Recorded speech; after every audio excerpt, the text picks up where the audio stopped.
Boy ota, kambag'al ota degan hikoyasi bor. Xullas kalom Robert Kiyosaki o'zining bolalik haqida gapirib beradi. Onasi o'qimishli, anaqa universitet dars beradigan otasidan ajralib, tadbirkorga turmushga chiqadi. Asar qahramoni Robert Kiyosaki ham aytadi, meni ikkita otam bor deydi.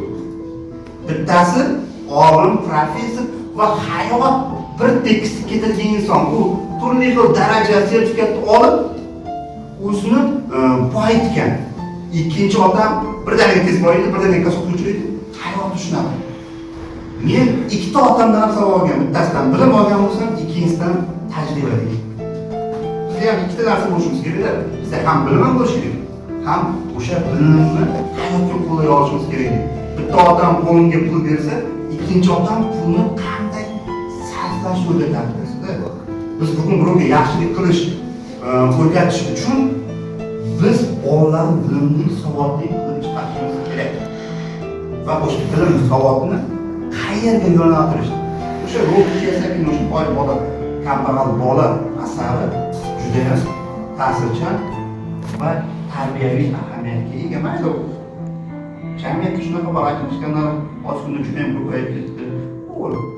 Lekin mana shu narsani to'g'ri tushunishimiz kerak va undan saboq chiqara olishimiz kerak. O'shandagina bizda haqiqiy yaxshilik ota-onamiz bizni yomon ko'rayotgan deb o'ylayotgan bo'lishimiz mumkindir. Balki bu joyda o'qituvchilar bizni yomon ko'rayotgan deb o'ylashingiz mumkindir. Lekin aslida bizni ota-onangiz hech qanaqasida farq yo'q. Hozir menga kimdir mana shu yerda yomon gapirib qo'ygan bo'lsa, ko'chada bitta salom berib o'tsa, "Alaykum assalom" deb javob beraman. Va men bu yerdagi tortishuv ko'chib yalib birbirimizdan farq olishimiz yo'q. Endi bilmadim, qolganlarda qanaqa, men tushunaman.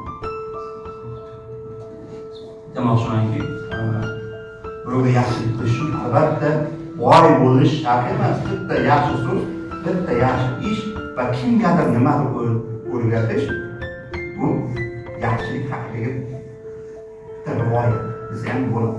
Bugungi dars uchun sizlarga rahmat. Mana 2 minut vaqtimiz qoldi. Dars haqida kimda qanaqa fikr bor? Darsdan qanaqa xulosa chiqarish mumkin? Keyingi dars o'tmayman sizlarga. Shuning uchun fikr bildirib oling.